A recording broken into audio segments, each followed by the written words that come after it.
نحمده ونستعينه ونستغفره ونؤمن به ونتوكل عليه ونعوذ بالله من شرور أنفسنا ومن سيئات أعمالنا من يهده الله فلا مضل له ومن يضلله فلا هادي له وأشهد أن لا إله إلا الله وأشهد أن سيدنا ومولانا محمدا عبده ورسوله وصلى الله تعالى على النبي الأمي وعلى آله وأصحابه وبارك وسلم تسليما كثيرا كثيرا. أما بعد فقال النبي صلى الله عليه وسلم المؤمن مرآة المؤمن أو كما قال النبي صلى الله عليه وسلم. محترم سامعین گرامی قدر، غلطیاں انسان اور غلطیوں کا چولی دامن کا ساتھ ہے. یہ بات میں عرض کر چکا ہوں کہ انبیاء کے بعد میں کوئی آدمی دعویٰ نہیں کر سکتا کہ مجھ سے غلطیاں نہیں ہوتی، اور اس کو قرآن کریم نے بھی بیان کیا اور حدیث شریف کے اندر بھی بیان فرمایا گیا کلکم خطاء. تم میں سے ہر ایک آدمی غلطی کرنے والا ہے. کوئی آدمی آپ کو ایسا نہیں ملے گا جو وہ یہ دعویٰ کرے کہ مجھ سے غلطی نہیں ہوتی.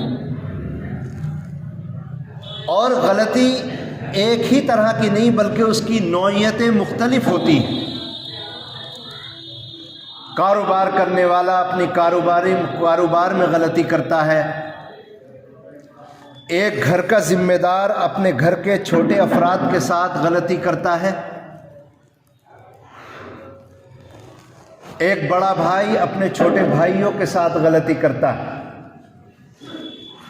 اور آپ حضرات جانتے ہیں کہ عمر کے مختلف مراحل کے اندر یہ غلطیاں بھی الگ الگ حیثیت کی ہوتی ہیں. آدمی کی عمر جتنی چھوٹی ہوتی ہے اس سے غلطیاں بھی اتنی زیادہ ہوتی ہیں. عمر بڑھتی جاتی ہے تو غلطیاں بھی کم ہوتی جاتی ہیں. اس لیے نبی کریم علیہ الصلاۃ والسلام نے فرمایا کلکم راعٍ کلکم مسئول عن رعیتہ او کما قال النبی صلی اللہ علیہ وسلم. تم میں سے ہر ایک ذمہ دار ہے. راعٍ کا ترجمہ آتا ہے چرواہا، چرانے والا. تو چونکہ ایک چرواہا اپنے ریوڑ کا ذمہ دار ہوتا ہے، جب وہ مختلف لوگوں کی بکریاں لے کر کے جنگل میں چرانے کے لیے جاتا ہے تو اس کی ذمہ داری ہوتی ہے کہ وہ صحیح سالم اپنی بکریوں کو، اپنے لوگوں کی بکریوں کو ان کے گھروں تک واپس پہنچائے. لیکن اس سے مراد ہر آدمی ہے.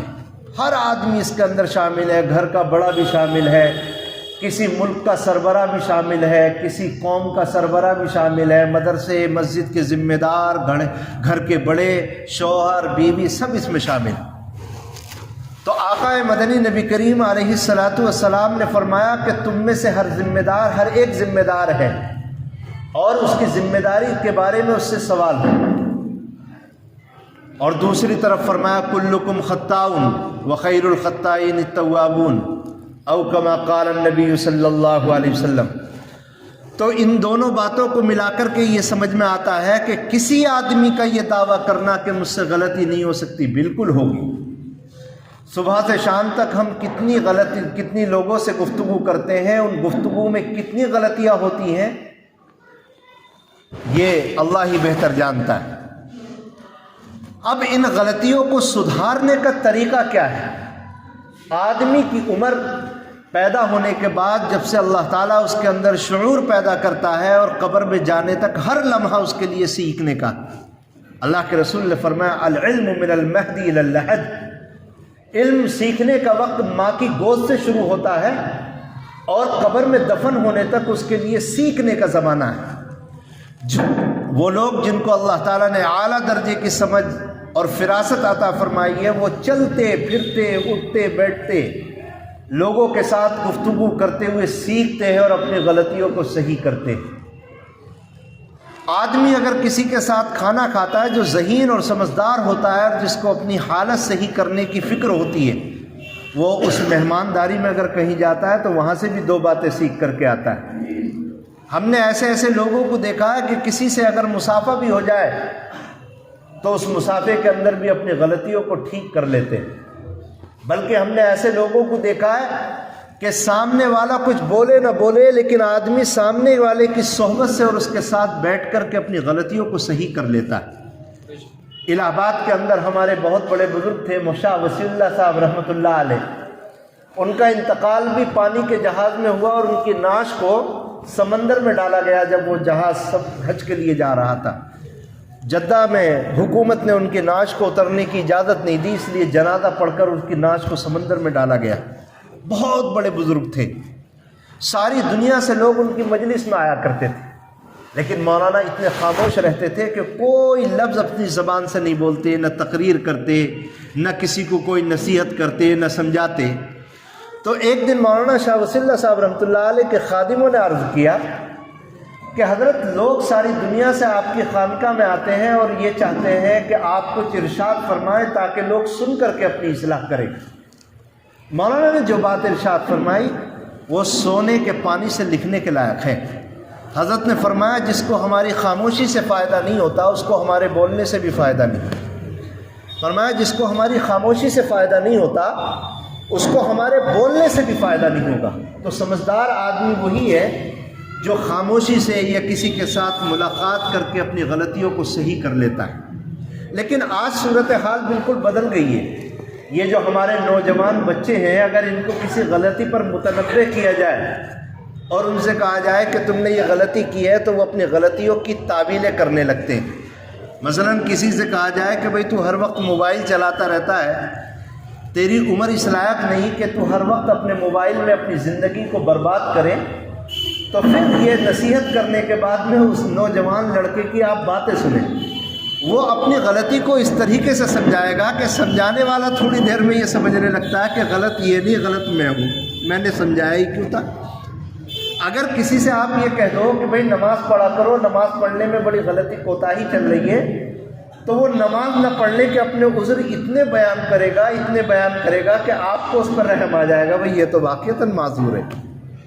اگر کسی کو یہ کہہ دو کہ بھائی تم یہ چائے کھڑے ہو کر کے پی رہے ہو یا تم چوراہے پر کھڑے ہو کر کے کچھ کھا پی رہے ہو، اور اس کو سمجھا دو کہ بھئی یہ اللہ کے رسول صلی اللہ علیہ وسلم کا طریقہ نہیں ہے، تو وہ اپنے کھڑے ہونے کی اور چوراہے پر کھانے اور پینے کی ایسی وجہ بیان کرے گا کہ آپ خاموش ہو کر کے وہاں سے نکل لیں۔ کسی بچے کو محلے میں مختلف درجے کے بچے ہوتے ہیں، کچھ لڑکے ایسے ہوتے ہیں جن سے ہر انسان کو محبت ہوتی ہے، لوگ کہتے ہیں یہ لڑکا بہت اچھا ہے، اور کچھ لڑکے ایسے ہوتے ہیں جن سے لوگ بچنا شروع کر دیتے ہیں۔ لیکن اگر جن کو پسند کرتے ہیں ان نوجوانوں کو بھی اگر ان کی غلطی کا احساس دلایا جائے کہ آپ یہ کیا ہر وقت گیم کھیلتے رہتے ہو، موبائل میں بھی امام صاحب بتا رہے تھے ایسے گیم آ گئے ہیں کہ لوگوں کو اپنی طرف سے پیسے دے کر کے اس کو شروع کرنا پڑتا ہے، اپنے پیسے خرچ کر کے اور گیم کو شروع کرنا پڑتا ہے، اور اس کے اندر گیم کھیلتے ہیں، اللہ جانے کیا چیز ہے، کچھ گیموں میں پیسے بھی ملتے ہوں گے جو جوئے کی شکل ہے۔ اگر اس نوجوان نسل کو بتاؤ تو وہ سمجھنے کے لیے تیار نہیں، اپنی غلطی کا اعتراف نہیں کرتے۔ میرا خیال یہ ہے کہ نوجوانوں کے اندر اگر اس وقت سب سے بڑی گمراہی اور ایسی بات جو اس معاشرے کو صحیح نہیں ہونے دیتی وہ اپنی غلطی کا اعتراف نہ کرنا ہے۔ اللہ کے رسول نے فرمایا المؤمن مرآت المومن، مومن تو مومن کے لیے آئینہ۔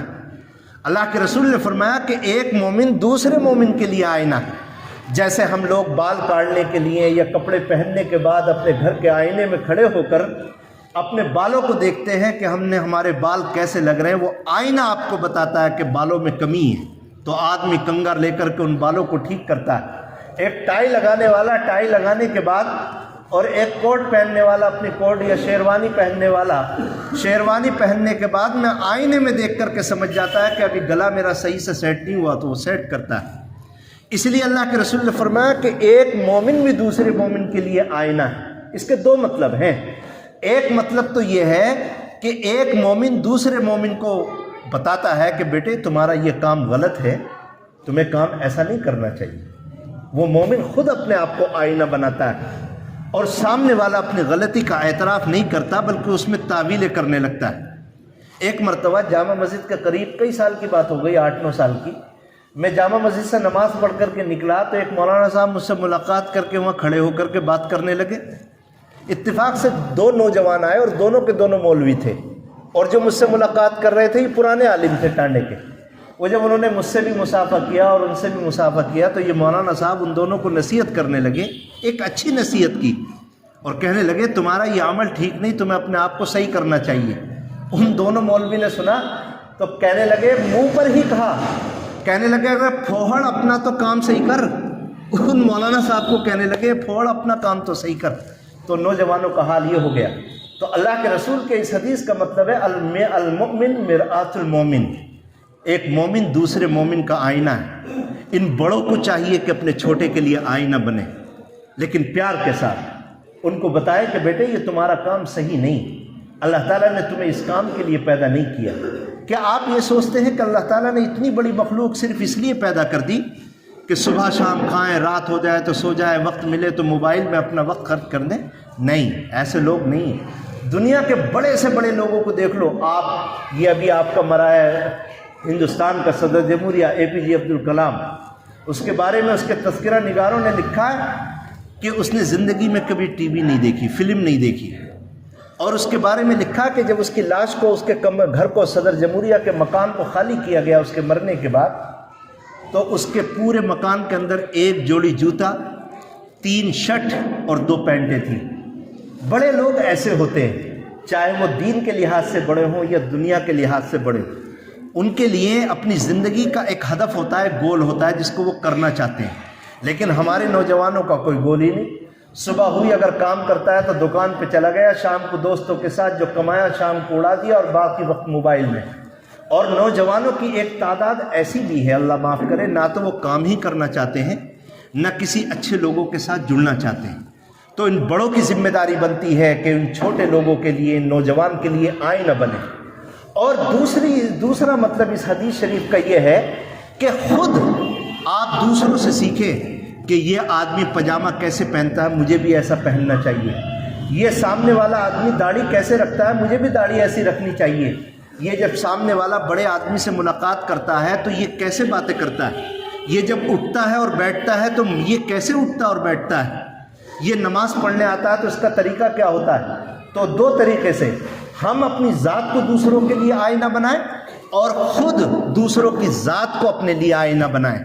اللہ کے رسول صلی اللہ علیہ وسلم کی اگر ہم سنت کو تلاش کریں اور آپ کی سیرت پاک کو دیکھیں تو اللہ کے رسول کو یہ بات پسند ہی نہیں تھی کہ کوئی آدمی اپنی غلطی کی تعویل کرے۔ میں آپ کو بتا دوں اور صاف الفاظ میں، جو لوگ اپنی غلطی کی تعویل کرتے ہیں دنیا کے اندر کبھی ان کی اصلاح نہیں ہو سکتی۔ مثلا آپ اپنے گھروں کا حال دیکھیے، جب چھوٹی بچی کھانا بنانے کے لیے کچن میں جاتی ہے اور پہلے دن کھانا بنا کر کے اگر وہ لاتی ہے، اس کے باپ یا ماں اس سے کہتی ہے بیٹے اس میں نمک کم یا زیادہ ہے، اگر وہ لڑکی اپنی غلطی کو مان لے کہ ہاں مجھ سے غلطی ہو گئی اور میں نے اپنے کھانے کے اندر کم نمک یا کم یا زیادہ کر دیا، اور وہ اس غلطی کو مان لے اور ان کی نصیحت پر عمل کرتے، تو آپ سب جانتے ہیں کہ وہ بہترین کھانا بنانے والی بن سکتی ہے۔ لیکن اگر وہی لڑکی اپنی بات پر اڑ جائے اور وہ بچی کہنے لگے نہیں میں تو روزانہ نمک صحیح ڈالتی ہوں، تمہیں ہی نمک زیادہ لگتا ہے، تو آپ جانتے ہیں کہ وہ کبھی اچھا کھانا بنانے والی نہیں بن سکتی۔ ایک درزی کی دکان پر سیکھنے والا جب اپنی بنڈی کے اندر یا اپنی پینٹ کے اندر سلائی لگاتا ہے اور وہ استاد کو دکھاتا ہے اور استاد اس سے کہتا ہے کہ تم نے سلائی اچھی نہیں لگائی، یہ سلائی اس طرح لگانی چاہیے تھی، اور وہ کہتا ہے کہ ہاں یہ میری غلطی تھی، میرے استاد نے جو بتایا وہ طریقہ صحیح تھا، تو وہ بہترین کاریگر بنے گا، بہترین۔ اور اگر وہ اپنے استاد سے ہی الجھ جائے اور وہ یہ کہے نہیں جی یہ سلائی صحیح ہے، اب تمہیں ہی پسند نہیں آ رہی تو میں کیا کروں، یا کٹنگ میں نے صحیح کی ہے اور تمہیں ہی پسند نہیں آ رہی تو میں کیا کروں، آپ جانتے ہیں وہ کبھی مقبول اور پسندیدہ درزی نہیں بن سکتا۔ یہ ہر چیز میں، آپ ہر چیز کے اندر دیکھیں، اللہ کے رسول صلی اللہ علیہ وسلم اور شریعت یہ چاہتی ہے کہ آدمی اپنی غلطی کو مانے۔ دیکھو میں قصہ سناتا ہوں، حضرت علی رضی اللہ تعالیٰ عنہ اس قصے کو خود بیان کرتے ہیں۔ حضرت علی اور نبی کریم علیہ الصلوۃ والسلام کا جو مکان تھا وہ آج بھی ایسا ہی ہے، یہ جو گنبد خضرا بنا ہوا ہے یہ حضرت عائشہ صدیقہ رضی اللہ تعالیٰ عنہا کا حجرہ ہے۔ اللہ کے رسول اسی کمرے میں آرام کرتے تھے، اور اسی کمرے کے پیچھے ایک کمرہ ہے جو آج بھی بنا ہوا ہے، اس کا دروازہ اس طرف سے اور اللہ کے رسول کے مکان کا دروازہ اس طرف سے تھا، دونوں کی پچھیتیں ملی ہوئی تھی۔ تہجد کا وقت ہو گیا، حضرت علی اور حضرت فاطمہ رضی اللہ تعالیٰ عنہا کی آنکھ نہیں کھلی۔ اللہ کے رسول صلی اللہ علیہ وسلم نے دروازے پہ دستک دی۔ حضرت علی رضی اللہ تعالیٰ عنہ فرماتے ہیں میں نے دروازہ کھولا، آپ نے فرمایا اے علی کیا تم دونوں میاں بیوی نماز نہیں پڑھتے؟ کیا فرمایا؟ کیا تم دونوں نماز نہیں پڑھتے؟ حضرت علی نے جو جواب دیا وہ جواب سننے کے لائق ہے۔ حضرت علی نے فرمایا اے اللہ کے رسول، جب ہم سوتے ہیں تو ہماری روح اللہ کے قبضے میں ہوتی ہے، اللہ تعالیٰ اس روح کو اگر واپس کر دیتا ہے تو ہم زندہ ہو جاتے ہیں، جاگ جاتے ہیں، اور اگر اس روح کو واپس نہ کرے تو ہم سوتے رہتے ہیں، ہمیں نماز کا وقت کا کیسے پتہ چلے گا؟ یہ انہوں نے اپنی غلطی کی ایک تعویل کی، انہوں نے اپنی غلطی کو نہیں مانا۔ ان کو کہنا چاہیے تھا یہ میری غلطی ہے کہ ہم دونوں میاں بیوی سوتے ہوئے رہ گئے۔ یہ ذرا رک کر کے ایک بات یہاں توجہ سے سن لیں، ایک ہوتی ہیں فرض نمازیں اور ایک ہوتی ہے نفل نمازیں۔ مثلا تہجد کی نماز بھی نفل ہے، اشراق اور چاشت کی نماز بھی نفل ہے، اسی طرح اوابین کی نماز بھی نفل ہے۔ ہر گھر والے کو نفل نماز کے لیے اپنے گھر والوں کو اٹھانا چاہیے۔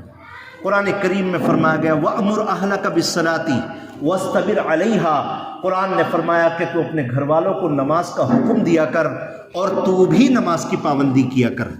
ایک مرد کو اپنے گھر کے ذمہ دار کو چاہیے کہ فجر کی نماز میں پوری فیملی کو اٹھائے، عصر کی نماز پڑھ کر جائے تو بیوی سے پوچھے نماز پڑھی یا نہیں پڑھی، مغرب میں پوچھے نماز پڑھی یا نہیں پڑھی، ہر ایک کی ذمہ داری ہے۔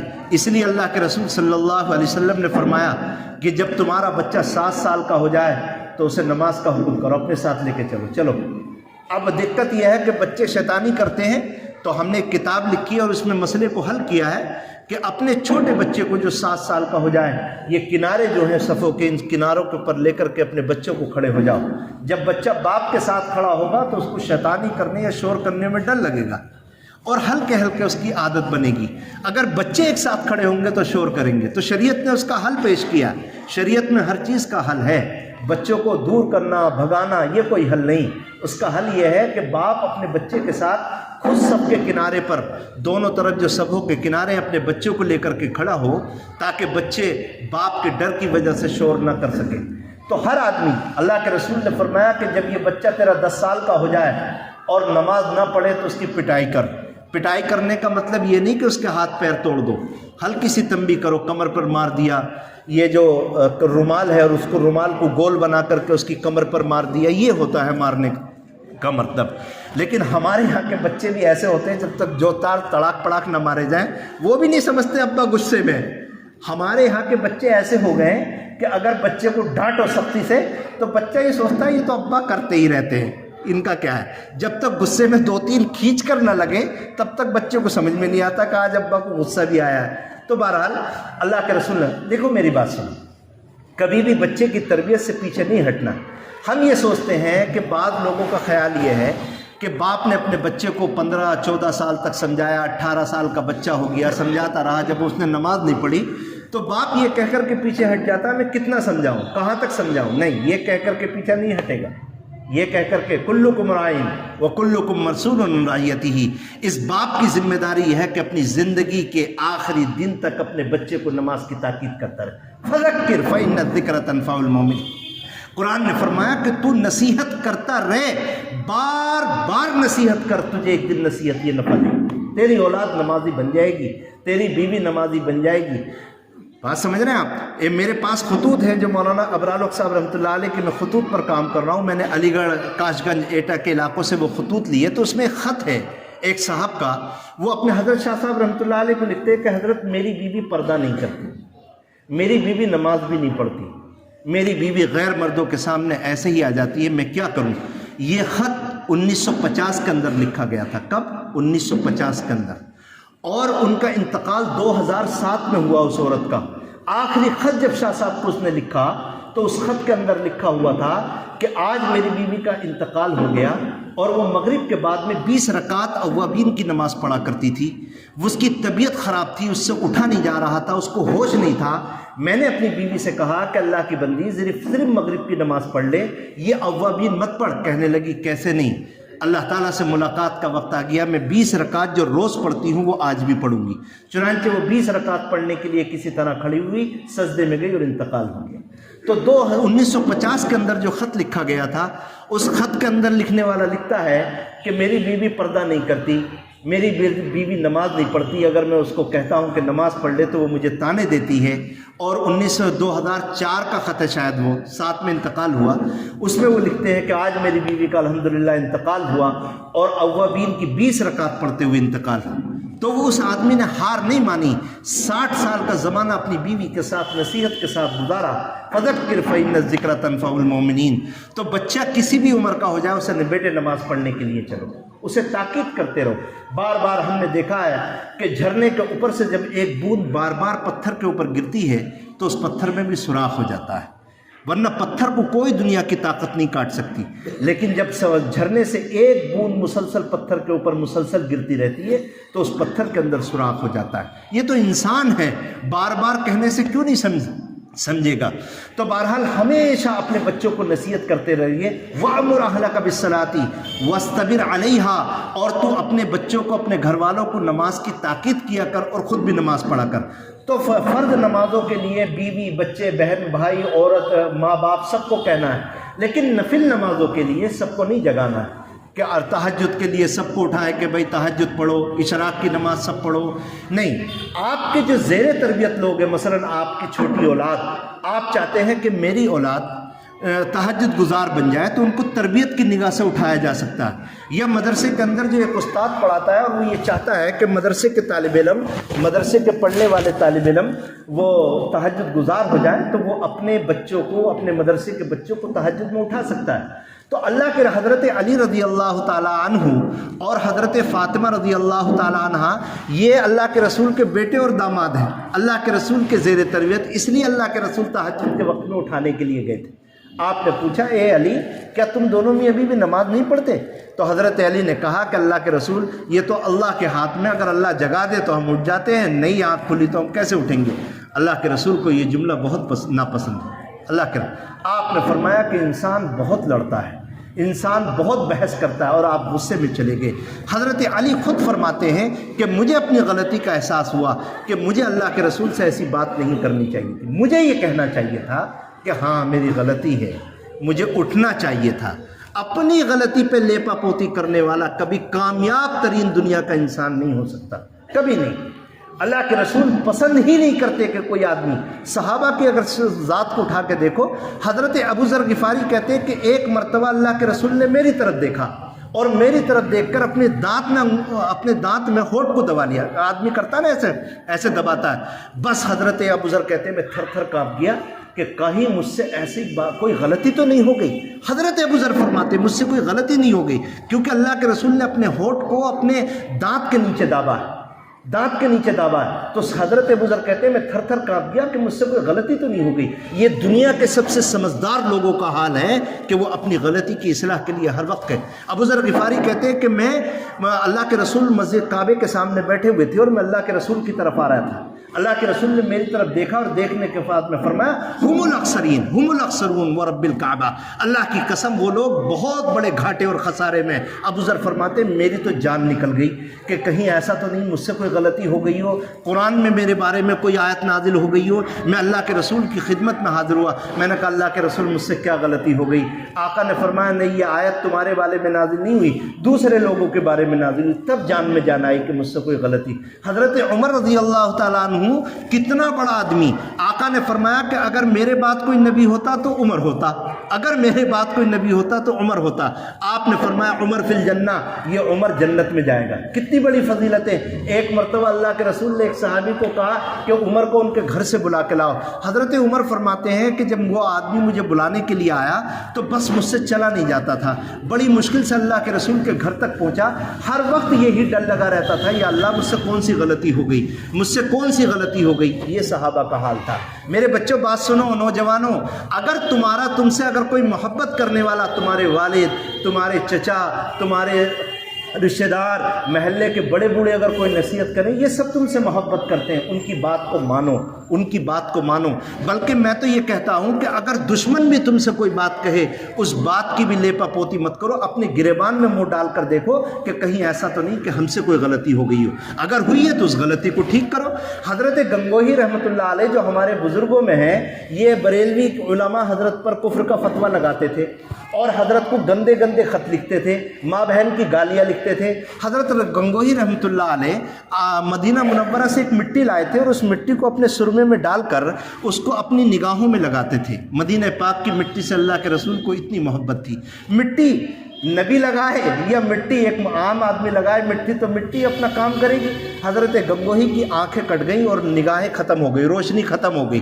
تو حضرت شیخ زکریا، جن کی یہ آپ فضائل اعمال پڑھتے ہیں، ان کے والد مولانا یحییٰ صاحب رحمۃ اللہ علیہ حضرت شیخ کی، حضرت گنگوہی کی خدمت میں رہتے تھے۔